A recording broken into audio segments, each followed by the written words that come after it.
अच्छा जी, page number 272 है आपका जी, कंपनी अकाउंट्स का हमारा क्वेश्चन है A2 का, और ये आया है अक्टूबर नवंबर 18 में, ये क्वेश्चन आया है 31 में। The external auditor of Z limited has raised some issues relating to the non current assets, यानी कुछ एरर्स हैं इस क्वेश्चन के अंदर। Information relating to the company's non current assets at 30th June 17 and 30th June 16 is as follows. अगर आप देखें तो कंपैरेटिव इंफॉर्मेशन दी हुई है, राइट हैंड साइड पे 30th June 2016 की दी हुई है, नॉन करंट एसेट कॉस्ट दी हुई है उसकी 24 लाख, प्लांट एंड मशीनरी 4,20,000 और 5,40,000, मोटर व्हीकल 2,40,000 और 3,20,000, यानी कि कुछ परचेज भी कर रहे हैं आप। डेप्रिसिएशन दी हुई है लैंड एंड बिल्डिंग की 160 और 192, प्लांट एंड मशीनरी की 195, 264 और मोटर व्हीकल की 150 और 184। Following additional information was available. Land and building represent the company's office premises, यानी लैंड एंड बिल्डिंग में कंपनी की ऑफिस प्रीमिसेस मौजूद है। 1/3 of the value is attributable to building and 2/3 to land, यानी 1/3 building है और 2/3 लैंड है। तो कितने की दी हुई लैंड बिल्डिंग? 24 लाख की, यानी इसमें से 2/3 जो है वो कितनी बनेगी आपकी? 2/3 की अगर हम बात करें तो कितनी बनेगी? 16 लाख। 16 लाख जो है वो लैंड है आपका, और बाकी 8 लाख की जो है बिल्डिंग है, ये वो बता रहे हैं। On 1 July land and building has been revalued at 27 lakh. Land and building की वैल्यू बढ़ गई है 1 जुलाई को 2016 को, साल के स्टार्ट में, और no accounting entries is record to record this had been made, वो एंट्री हमने इसके पास अभी तक नहीं की। उसके बाद वो कहते हैं मोटर व्हीकल के हवाले से, आपको लगेगा जैसे कि ये पुराना क्वेश्चन है, पुराना क्वेश्चन नहीं, ये डिफरेंट होगा आपका। कहते हैं जी new motor vehicle was purchase for 1,10,000, this was paid for with a check for 80,000 and the part exchange of an old motor vehicle. The old vehicle had cost 75,000 and had been depreciated by 27,000. The check payment has been recorded in the bank account and motor vehicle account at cost account. ये वही है, cheque payment का मतलब है bank payment transaction has been recorded, मतलब वही है ना, क्योंकि आपने मोटर व्हीकल को डेबिट कर दिया कॉस्ट से और बैंक को क्रेडिट भी कर दी है, तो बैंक पेमेंट ट्रांजैक्शन रिकॉर्ड कर चुके हैं। There was no other purchase और disposal of motor vehicle during the year. तो पहला जो पॉइंट है जो कि थोड़ा आसान है, हम उसको पहले डिस्कस करते हैं। पहले पॉइंट को वो क्या है कि हमने पहले भी डिस्कस किया कि हमारा जो एसेट जो हम बेच रहे हैं उसकी कॉस्ट कितनी है बेटा? 75,000, ठीक है रोहन। उस पर डेप्रिसिएशन कितनी हुई है? 27,000। पहले भी सवाल में सेम अमाउंट्स थी, याद करें, लेकिन ये सवाल उससे डिफरेंट है। मैं डाटा वही दिया रहा है, क्वेश्चन डिफरेंट है। बताएं आंसर कितना आता है?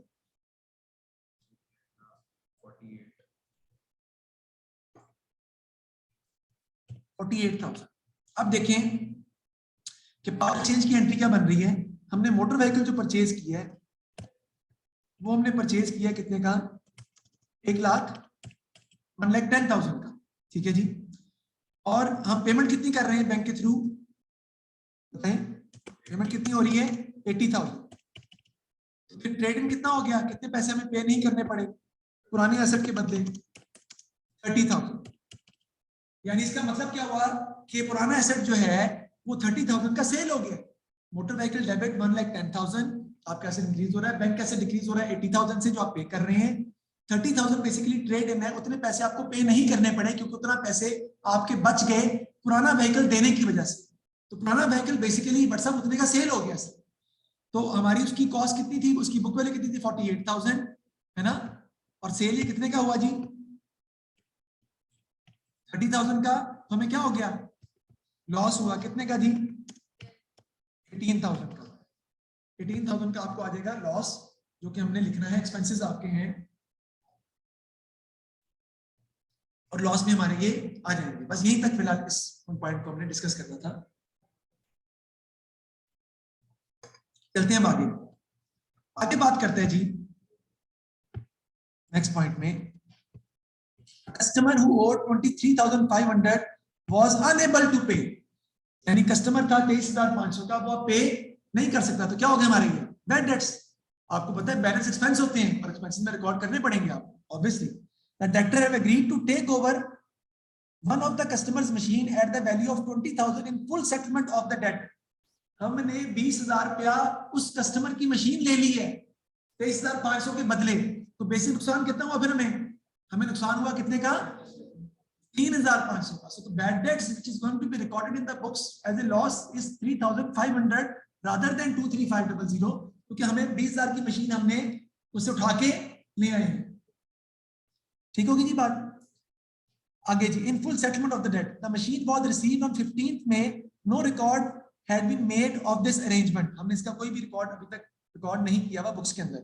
Depreciation has been charged as follows and included as an expense when calculating the draft profit for the year. Depreciation कहता है कि चार्ज इस तरह से की गई है और एक्सपेंसेस में मौजूद है प्रॉफिट निकालते वक्त. बिल्डिंग पर 4% ऑन कॉस्ट है. प्लांट एंड मशीनरी पे 20% यूजिंग रिड्यूसिंग बैलेंस मेथड है. मोटर व्हीकल पे 20% यूजिंग रिड्यूसिंग बैलेंस मेथड है. A full year depreciation is charge in the year of purchase and no depreciation is charge in the year of disposal. The draft profit for the year was 95,000. Profit में दिया हुआ 95,000 का है. देखते हैं सवाल में पूछता क्या है. तो A2 के अंदर सबसे इंपॉर्टेंट बात आपने ज़हन में याद रखनी है आज के बाद से कि सवाल पढ़ने से पहले रिक्वायरमेंट देखते हैं कि रिक्वायरमेंट में वो पूछ क्या रहा है, वरना सवाल पढ़ने का फायदा ही नहीं होगा. क्योंकि सवाल आपने उस कॉन्सेप्ट से, उस नियत से पढ़ना है कि निकालना क्या है. उसके हिसाब से फिर आपका माइंडसेट बनेगा कि हमने ये फाइंड करना है, तो उसके हिसाब से क्वेश्चन को पढ़ना है. अदरवाइज आपको क्वेश्चन दोबारा पढ़ना पड़ेगा. वैसे तो दोबारा पढ़ना पड़ेगा ही, लेकिन ज्यादा बार तो ही पढ़ना पड़ सकता है. इसीलिए तो देखते हैं आगे जी. रिक्वायरमेंट क्या, explain one benefit of A company audited financial statement in each of the following. Share holder को फायदा क्या होगा, जारी बात है उनको इन्वेस्टमेंट करने में आसानी हो जाएगी कि इन्वेस्टमेंट क्या है उसका, उनका प्रॉफिट एक्चुअल डिस्क्लोज हो रहा है. पोटेंशियल इन्वेस्टर्स देख सकते हैं कि कंपनी अगर परफॉर्मेंस अच्छी जा रही है और ऑडिट हुई हुई है, उसका मतलब है वो एक्चुअल परफॉर्मेंस शो कर रही है इन्वेस्टमेंट के तौर पे. बैंक लोन लेने के लिए देख सकते हैं फाइनेंशियल स्टेटमेंट को कि लोन हमने इस कंपनी को देना है या नहीं देना. इस पर डिस्कस अभी हमने करना है. चैप्टर ये international accounting standard and auditing था. Will discuss it later on. Prepare a statement to calculate the adjusted profit for the year taking into account additional information 1 to 4. 1 से 4 तक एडिशनल इंफॉर्मेशन को take account करके company account income statement नहीं बनानी, profit को correct करना है. ये उसने कहा. आगे, prepare the motor vehicle column of the non current asset schedule as shown in the notes to the accounts for the year ended 30th June 2017. Motor vehicle का आपने नॉन करंट एसेट शेड्यूल बनाना है, सिर्फ motor vehicle का. यानी वही cost account पहले statement form में, फिर डेप्रिसिएशन अकाउंट स्टेटमेंट फॉर्म में, और फिर बुक वैल्यू. उसको बाद में डिस्कस करते हैं, वो इतना मुश्किल नहीं. असल मुश्किल हमारा क्या है, पहला पार्ट जो 9 नंबर का है, जो स्टेटमेंट बनानी है प्रॉफिट कैलकुलेट करने के लिए, that is going to be the most toughest part. तो लिखते हैं सबसे पहले हम स्टेटमेंट ऑफ एक्सपेक्टेड प्रॉफिट. हमने ये फाइंड करनी है ना असल में. तो आगे इसके सामने हम लगा लेते हैं डॉलर के साइन और हम यहाँ पे लिख लेते हैं जी. स्टार्ट हम इसको किससे करेंगे, जारी बात है draft profit for the year से. और वो हमें कितना दिया है, वो हमें दिया है 95,000. ठीक है जी. तो draft profit for the year दिया है 95,000. वहां से हम जो है वो इसको स्टार्ट ले लेंगे, हमने इसको किस तरीके से रिजॉल्व करना है, किस तरीके से सॉल्व करना है. चलते हैं जी आगे. अब वापस चलते हैं सवाल में, क्योंकि असल तो हमने अब देखना है ना कि प्रॉफिट निकाल कर करना है आपने. तो पहली बात, जो आसान चीजें हैं हम पहले वो उठा लेते हैं रोहन साहब. तो पहले तो सबसे पहले प्रॉफिट जो हमने कैलकुलेट करना है, तो उसके अंदर सबसे पहले हम देखेंगे कि हमने बैड डेट जो रिकॉर्ड नहीं किए हुए. कितने के, 3,500 के. तो बैड डेट रिकॉर्ड कर लेंगे क्योंकि 20,000 तो वापस मिल गया था ना हमें. लेस कर देते हैं draft profit for the year में से, लेस कर देंगे बैड डेट्स. कितने के जी, 3,500. ओके जी. उसके बाद आपकी आ जाएगी जी डेप्रीसिएशन ऑन मशीन. सर ये कौन सी, देखें रोहान भाई, जब हमने कस्टमर ने बैड डेट्स किए तो उसके बाद हमने उससे मशीन भी तो ली है फुल सेटलमेंट में.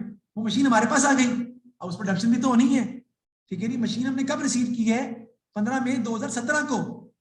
प्रॉफिट हम किस साल का करेक्ट कर रहे हैं, 30 जून 2017 का. तो इस पर हमें डेप्रिसिएशन कैलकुलेट करनी पड़ेगी पूरे साल की. क्यों, इसलिए कि उसने क्वेश्चन में बताया full year depreciation is charge in the year of purchase and no depreciation is charge in the year of sale. हालांकि सिर्फ 15 दिन रह गए हैं और 1 महीना 15 दिन रह गए हैं, है ना. 30 जून खत्म हो रहा है ना साल हमारा, तो 1.5 महीना है ना, और 1.5 मंथ. लेकिन हम पूरे साल की. तो कितने परसेंट है मशीन पर डेप्रिसिएशन, 20%. इस पर पहले तो कोई डेप्रिसिएशन हुई नहीं, तो डेप्रिसिएशन और मशीन निकाल लेते हैं हम 20,000 का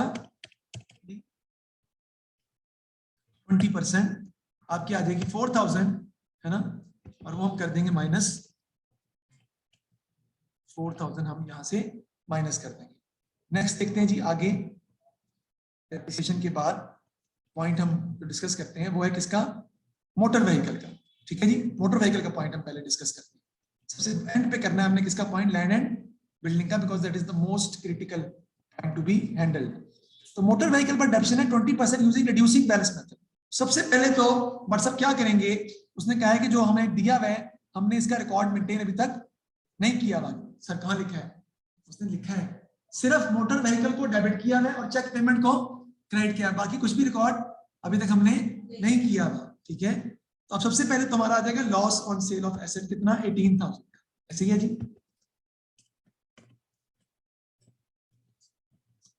cell of motor vehicle, sorry,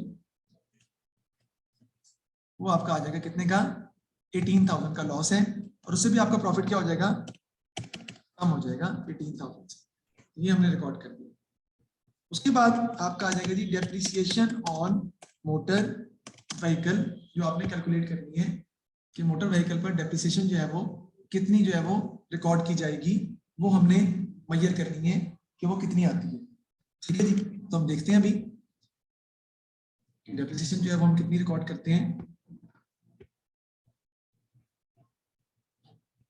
एक मिनट, चलें जी। अच्छा जी, अब देखते हैं न्यू मोटर व्हीकल जो परचेज किया 1,10,000 का, तो याद रखिएगा उसमें जो 80,000 का मोटर व्हीकल है उसको हम रिकॉर्ड कर चुके हैं, उस पर डेप्रिसिएशन भी हम रिकॉर्ड कर चुके हैं। अब बाकी हमने लेनी है depreciation on new motor vehicle, वो कितनी आएगी 30,000 पे, कितने परसेंट है 20%, वो आपकी आ जाएगी 6,000, और वो भी आप प्रॉफिट में से क्या कर देंगे, माइनस कर देंगे। ठीक हो गई जी बात। अब आपको बज़ाहिर लग रहा है कि शायद और डेप्रिसिएशन मोटर व्हीकल पे कैलकुलेट नहीं करनी है, क्योंकि उसने कहा है कि मोटर व्हीकल पर आपने इसके अलावा कोई चीज रिकॉर्ड नहीं की। तो आप गौर करें कि आपने ये जो ओल्ड व्हीकल की कॉस्ट थी 75,000 और जो इसकी डेप्रिसिएशन थी 27,000, ये आपने अभी तक माइनस नहीं की हुई, किसमें से, प्लांट एंड मशीनरी की कॉस्ट में से, तो आप डेप्रिसिएशन रिकॉर्ड कर चुके हैं, जबकि आपको माइनस करके लेनी चाहिए थी ना, ऐसे ही है ना। तो प्लांट एंड मशीनरी हम देखते हैं 4,20,000 से बढ़ के कितनी हो गई, 5,40,000, तो कितना इजाफा हुआ इसके अंदर, इजाफा ज्यादा नहीं हो गया, एक 10 का होना चाहिए था ना, 10,000 कहां से आया, अच्छा फिर भी ज्यादा है, वो 20,000 की जो मशीन ली है वो तो प्लांट मशीनरी में आ गया ना, मोटर व्हीकल है, सॉरी जी।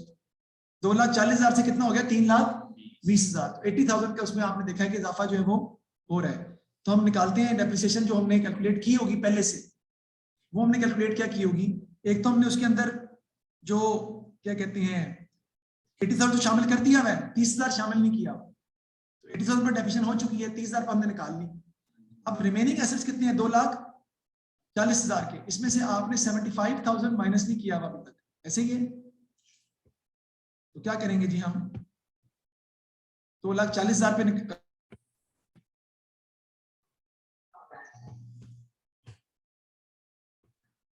जी, तो देखेंगे मोटर व्हीकल पे 20% यूजिंग रिड्यूसिंग बैलेंस मेथड, आपने 2,40,000 के ऊपर, उसको तो 80,000 को तो निकाल देना, 2,40,000 पे डेप्रिसिएशन चार्ज कर दी हुई है, कितने परसेंट, मैं डेप्रिसिएशन माइनस करके कितनी डेप्रिसिएशन है प्लांट मशीनरी पे, 1,50,000 सही है ना, तो 2,40,000 पहले निकालने, कितनी निकालनी है,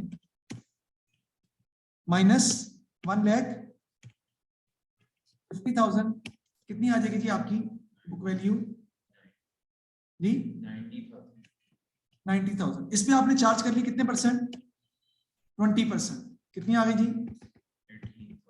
ये आपकी आ गई 18,000। ये गलत है, क्यों, क्योंकि आपने डेप्रिसिएशन क्या निकालनी थी, देखें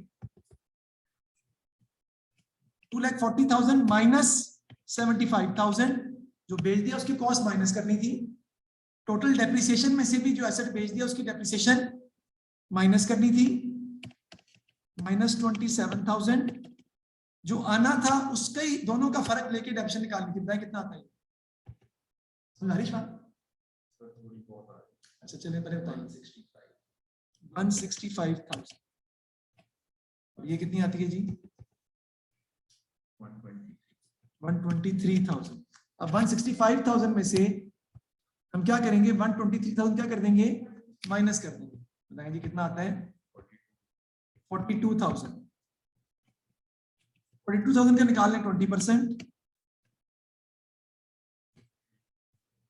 ये आपकी आ जाएगी 8400। चलिए जी, तो आपको डेप्रेशन कितनी रिकॉर्ड करनी चाहिए थी?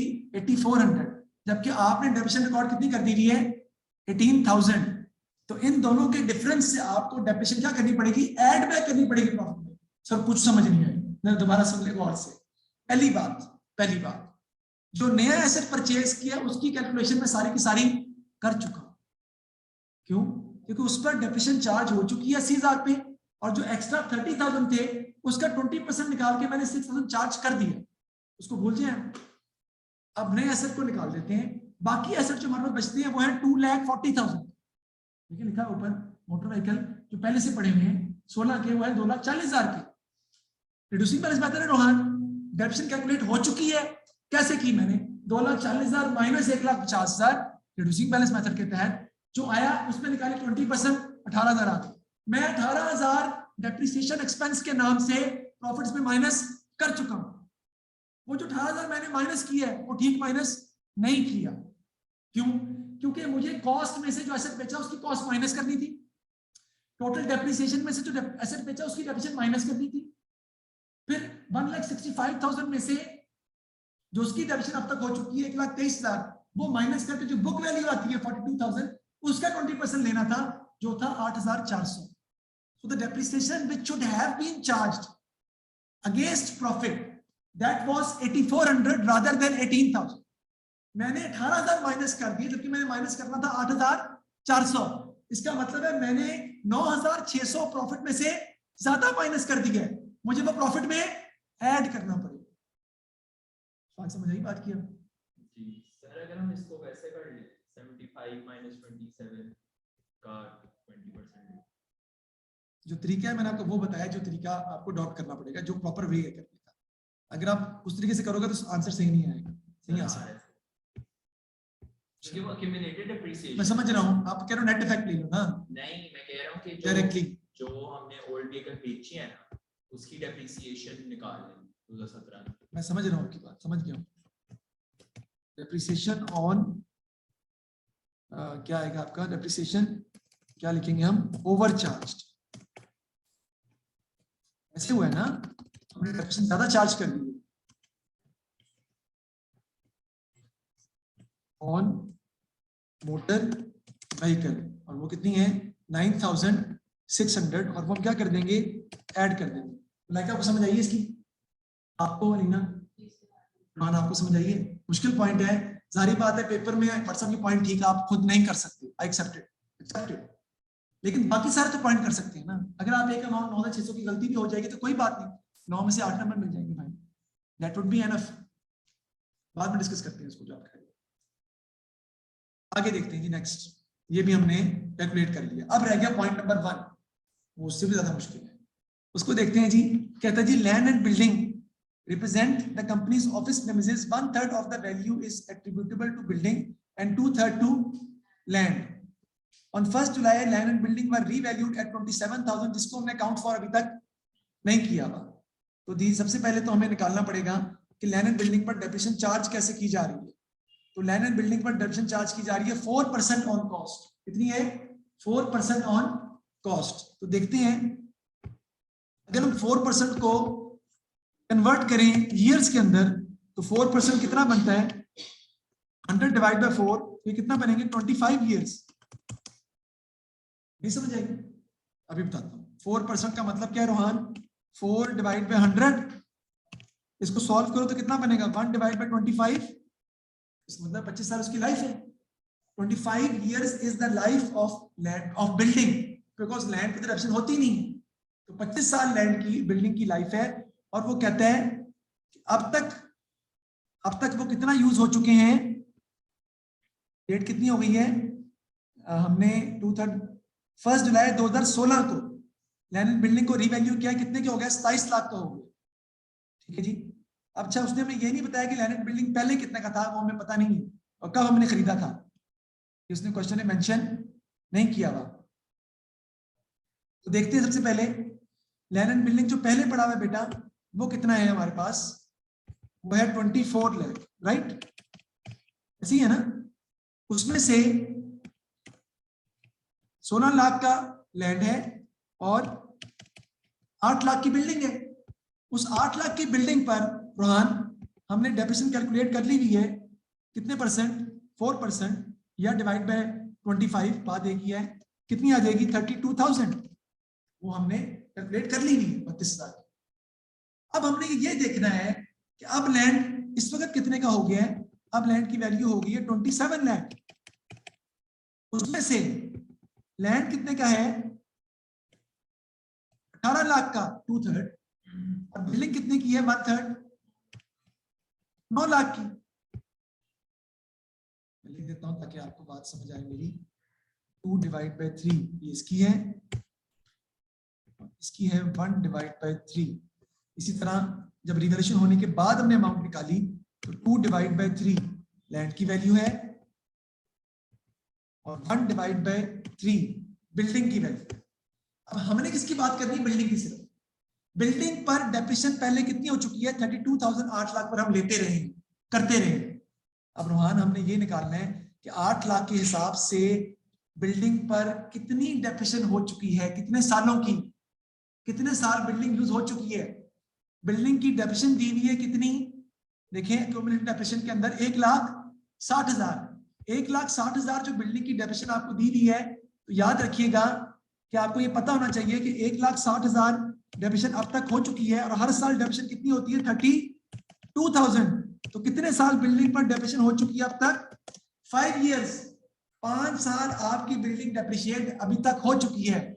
अब रोहान मजीद कितने साल डेप्रिसिएशन आपने और लेनी है, अभी होनी है 20 साल, क्योंकि मैंने 1/4 से निकाला मलाइका कि बिल्डिंग की लाइफ 25 साल है। फिर मैंने डेप्रिसिएशन निकाली 1 साल की, स्ट्रेट लाइन मेथड था ना, वो आई 32,000। मैंने देखा कि अब तक बिल्डिंग पर 1,60,000 डेप्रिसिएशन हो चुकी है। इसका मतलब है कि बिल्डिंग पर 5 साल डेप्रिसिएशन हो चुकी है, 32, 32, 32, 32, 32, 32, 5 years, देन इट बिकम्स 1,60,000। तो मैंने 1,60,000 को डिवाइड कर दिया 32,000 से, तो मेरे पास 5 साल आ गए कि 5 सालों में, पिछले 5 सालों में 32,000 करके आप बिल्डिंग पर 5 साल डेप्रिसिएट कर चुकी। उसके बाद बिल्डिंग की वैल्यू क्या हो गई, रोहन एकदम बढ़ गई, 8 लाख से कितनी हो गई, 9 लाख, ऐसे ही है ना। अब 9 लाख पर जो डेप्रिसिएशन आपने निकालनी है, जो कि आपको कैलकुलेट करनी है, उसके लिए कितने साल बाकी रह गए, कितने साल बाकी रह गए,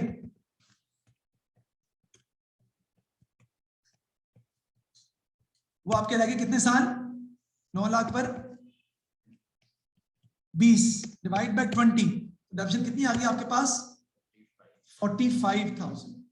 आपने बुक्स में डेप्रिसिएशन रिकॉर्ड कितनी की हुई है, 32,000 माइनस 32,000, जो बाकी आएगी that is going to be your depreciation which is not yet charged. कितनी आ रही है, 13,000 जो आपको चार्ज करनी पड़ेगी और आपको माइनस करनी पड़ेगी एक्सपेंसेस के तौर पे, इसमें से सब्ट्रैक्ट हो जाएगी 13,000। इसको दोबारा देखते हैं, दोबारा गौर कीजिएगा, डेफिनेटली बहुत टेक्निकल पॉइंट है, आई कैन अंडरस्टैंड आपकी परेशानी को भी मैं कंसीडर कर रहा हूँ।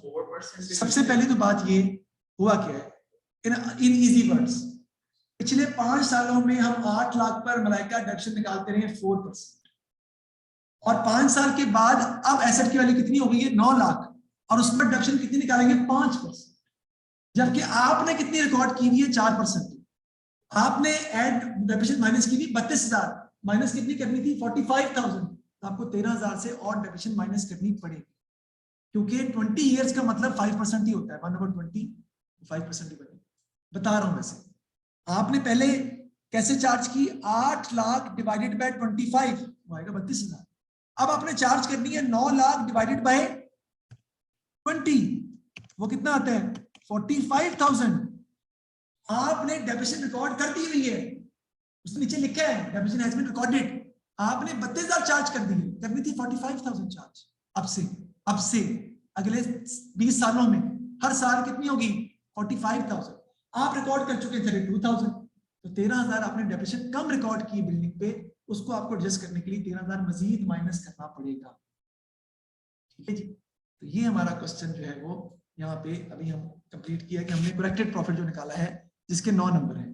तो कोई बात नहीं, 9 नंबर में से हम 6 नंबर तो हासिल कर सकते हैं ना कम से कम। मतलब 6 नंबर का मतलब है कि इसमें से अगर डेप्रिसिएशन बिल्डिंग के और वो जो मशीन ऐसे ही है बिल्कुल। क्वेश्चन जो है वो सीआईज के अंदर मैं आपको बता देता हूँ, 4 क्वेश्चन जो है वो नॉर्मल होते हैं, एक क्वेश्चन जो है मुश्किल होता है और एक क्वेश्चन जो है वो बहुत ही मुश्किल होता है। ये उनमें से एक है ऑब्वियसली। करें जी, आंसर क्या आ रहा है? वो तो 25 नंबर का ही है, सवाल तो 25 नंबर का ही होना है। इसीलिए P3 में 96 नंबर लेना भी मुश्किल होता है, टफ होता है, क्योंकि मार्जिन कम होता है। इसलिए मैंने आपको पहले ही बताया था कि P2 में ही नंबर आपने लेने हैं और उसी से ग्रेड बनना है हमारा, ये नेचुरल बात है। P1 से भी 60,100 ये हमारा आ गया करेक्टेड प्रॉफिट, और ये हमने क्वेश्चन अपना सॉल्व कर लिया जी। आपके ज़हन में कोई सवाल है तो आप बिला जैसे मुझसे पूछ सकते हैं, वरना मैं आगे चलूंगा। मैंने कोशिश तो पूरी की है एक्सप्लेन करने की, लेकिन दोबारा भी एक्सप्लेन हो सकता है। सर मतलब पहले हम 4% पे ले रहे हैं, हम उसको 25 हमने एक क्वेश्चन किया था अभी पीछे, इसमें बिल्डिंग पर हमने डेप्रिसिएशन हमारा जो उसकी लाइफ बनती थी वो बनती थी 25 साल, पहले भी था 9 साल हम डेप्रिसिएशन कर चुके थे, फिर हमने माइनस करके 16 से डिवाइड किया उसको कि आप 16 साल के हिसाब से डेप्रिसिएशन कल ही किया। इसी तरह इस सवाल के अंदर भी हुआ है कि 25 साल उसकी लाइफ है। असल बात है लाइफ निकालना, 25 साल लाइफ तो दी रही है, पहले कितनी लाइफ गुजर गई वो नहीं दी। वो हमने 32,000 निकाली डेप्रिसिएशन एक साल की, स्ट्रेट लाइन मेथड है इशफाक, हर साल डेप्रिसिएशन चेंज नहीं होती। तो 32 32 32 32 32 ऐड करेंगे तो वो 1,60,000 ही बनेगा जो हुई भी अब तक। इसका मतलब है कि आपका एसेट अब तक 5 साल डेप्रिशिएट हो चुका है, बाकी बचे 20 साल। अब एसेट की वैल्यू हो गई 9 लाख। अब 9 लाख को 20 साल के हिसाब से डेप्रिसिएशन चार्ज करेंगे, वो आएगी 45,000, but instead of 45,000 you have charged in the accounts 32,000। Sir ये 13,000 से डेप्रिसिएशन कम रिकॉर्ड किया, आपको उसको डेप्रिसिएशन को रिकॉर्ड करना पड़ेगा। ये वैल्यू चेंज हुई है इसलिए हम 20 मान कर, अगर 8 लाख ही रहती तो हम डिवाइड बाय 25 से करते। जी बिल्कुल ठीक है, यस ऑफ कोर्स, क्योंकि वैल्यू चेंज रिवैल्यूएशन का मतलब होता है कि आपकी एसेट की वैल्यू बढ़ गई है, तो उस वैल्यू पर अब बाकी रिमेनिंग लाइफ पर डेप्रिसिएशन होनी है, क्योंकि एसेट एक तरह से नया जनरेट हो, लेकिन उसकी लाइफ उतनी ही है जितनी पहले थी। पहले एसेट यूज हो रहा था 25 साल, 5 साल बाद हमने कहा कि इसकी वैल्यू 9 लाख कर देते हैं और रिमेनिंग लाइफ 20 साल रहेगी, क्योंकि 5 साल गुजर चुके हैं। 9 लाख को डिवाइड किया 20 से, तो बाकी आपके पास डेप्रिसिएशन आ जाएगी नए साल की। आपने कैसे सवाल है वो समझ गया हूं, आप ये कहना चाह रहे हैं कि सर 20 साल क्यों, 25 साल भी तो हो सकती है। You are right. नहीं, मैं कह रहा हूं कि पहले 8 लाख को 25 साल हम ले रहे थे, तो इसका 20 साल, इस पर भी 25 साल लेनी चाहिए। That can be assumption which can be taken, but हम अनफॉर्चुनेटली अकाउंटिंग में इसको यूज नहीं कर सकते, क्योंकि पिछले सवालों में जो मार्क्स स्कीम में नजर आ रहा है वो ये बता रही है कि जब रिवैल्यूएशन होती है तो हम सिर्फ अगले सालों की पर डेप्रिसिएशन चार्ज करते हैं, पिछले सालों को अकाउंट फॉर नहीं करते। बात तुम्हारी बिल्कुल ठीक है, क्योंकि ये कहीं मेंशन नहीं है कि आपका एसेट पूरे 25 साल आगे नेक्स्ट यूज नहीं हो सकता, ये कहीं मेंशन। You right. आगे चलते हैं जी नेक्स्ट क्वेश्चन की तरफ, जो हमारा इसी में पूछा गया है।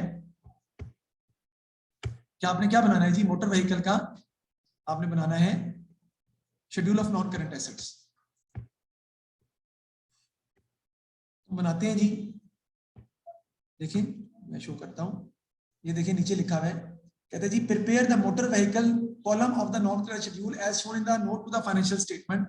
आपने वो कॉलम जो है वो मोटर व्हीकल का बना के दिखाना है। तो हम यहाँ पे जो है वो कोशिश कर लेते हैं बनाने की। शेड्यूल ऑफ मोटर व्हीकल, इधर हम उसकी जो है वो डॉलर का साइन बना लेते हैं, और यहाँ पे आपकी क्या आ जाएगी कॉस्ट स्टार्ट। और स्टार्ट क्या है हमारा जी साल का? मेरा ख्याल है जुलाई 16 का है शायद, 30 जून 17 जी बिल्कुल।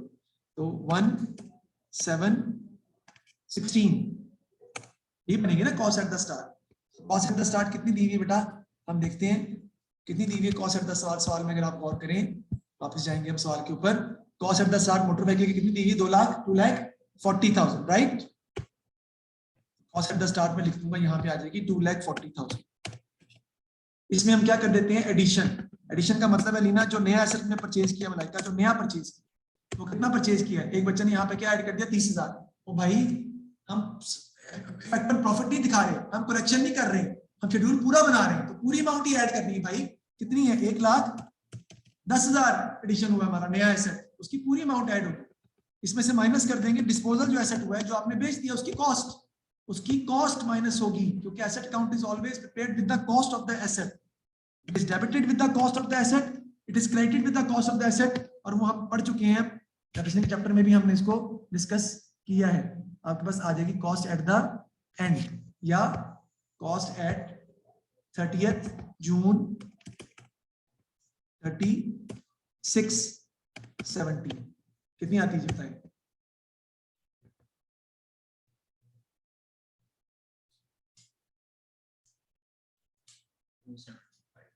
275,000। आगे जी नेक्स्ट आपका यहाँ पे क्या आता है जी, डेप्रिसिएशन एट 1716 की डेप्रिसिएशन कितनी हमारी हमें दी हुई है, देखते हैं पीछे, वो दी हुई है 1,60,000। सर कहाँ दी हुई है, ये देखिए 1,60,000, ये नहीं लेनी, ये लेनी ओपनिंग, क्लोजिंग गलत है, उसको तो ठीक करना है आपने। 1,60,000 आपकी आ जाएगी डेप्रिसिएशन। यहाँ पे आपका आ जाएगा जी charge for the year. Charge for the year कितना है जी आपका, डेप्रिसिएशन हमने निकालनी है, चार्ज फॉर द ईयर वो कितना हमने निकाला है, नहीं हमें निकालनी पड़ेगी। एक तो आपकी है जी 6,000 कह रहा हूँ, नेम एसेट पे निकालेंगे, इसको बाद में करता हूँ मैं दोबारा। डिस्पोजल की डेप्रिसिएशन माइनस कर देंगे हम, वो कितनी आनी है 27,000, वो माइनस हो जाएगी, राइट। उसके बाद आपकी आ जाएगी डेप्रिसिएशन एट द एंड, और उसके बाद आपकी आ जाएगी नेट बुक वैल्यू। तो वहां लिख देते हैं यहाँ पे डेप्रिसिएशन एट 3617, और यहाँ पे आपकी क्या आ जाएगी नेट बुक वैल्यू। अब बात करते हैं चार्ज फॉर द ईयर की। बेटा चार्ज फॉर द ईयर निकालने की वर्किंग होती है यार, तो वो वर्किंग तो आपको करनी ही पड़नी थी। आपने मुझे कहा ना इशफाक कि सर आपने जो ऊपर वर्किंग शो की हुई डेप्रिसिएशन की पिंक कलर में, पिंक कह रहा हूं सॉरी ऑरेंज कलर में, ठीक है जी, आप करो सर इस तरह ना करें और से कर लें, भाई उसका हमें जरूरत आगे पढ़नी है। अब हमें डेप्रिसिएशन वर्किंग करनी है, उसके स्टेप्स होते हैं। क्या स्टेप्स होते हैं सुनो, पहला स्टेप होता है हमारा calculate depreciation on the newly purchase asset. हम अभी डेप्रिसिएशन चैप्टर में भी इसको डिस्कस करेंगे। नए एसेट पर डेप्रिसिएशन कैलकुलेट करते हैं, कितने का परचेज किया था 1,10,000 का, कितने परसेंट डेप्रिसिएशन है इसके ऊपर, देख लीजिएगा 20%। पूरे साल की कितनी आती है जी,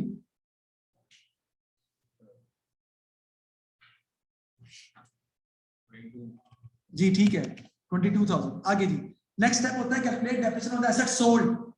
calculate depreciation on the asset sold नहीं आएगी, क्योंकि जिस तरह से बेच रहे हैं उस तरह डेप्रिसिएशन रिकॉर्ड नहीं करेंगे, सिर्फ मंथ टू मंथ बेसिस में स्टेप होता है। और तीसरा आपका calculate depreciation on the existing assets, वो हम ऑलरेडी निकाल चुके हैं, वो कितनी 8400। एग्जिस्टिंग एसेट्स कौन कौन से पड़े हुए हैं आपके पास, एग्जिस्टिंग एसेट्स की कॉस्ट कितनी पड़ी हुई है 2,40,000, उसमें से माइनस कर देंगे एसेट जो आपने बेच दिया है 75,000 कॉस्ट, बाकी आपका आ गया 1,65,000। फिर डेप्रिसिएशन कितनी आपके पास है 1,50,000, माइनस जो एसेट बेचा उसकी डेप्रिसिएशन माइनस कर देंगे 27,000, कितना आ गया 1,23,000। इन दोनों का डिफरेंस ले लेंगे, आपके पास आ जाएगा 42,000।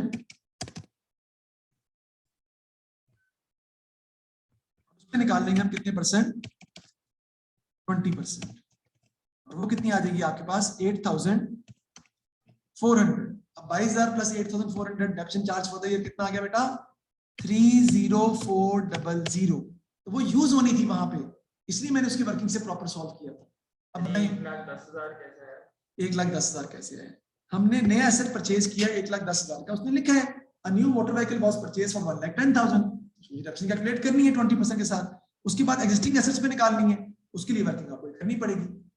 तो 8,400 प्लस 22,000 30,400 क्या आंसर आ रहा है जी बताएं, 1,60,000 प्लस 30,400 माइनस 27,000, सही है।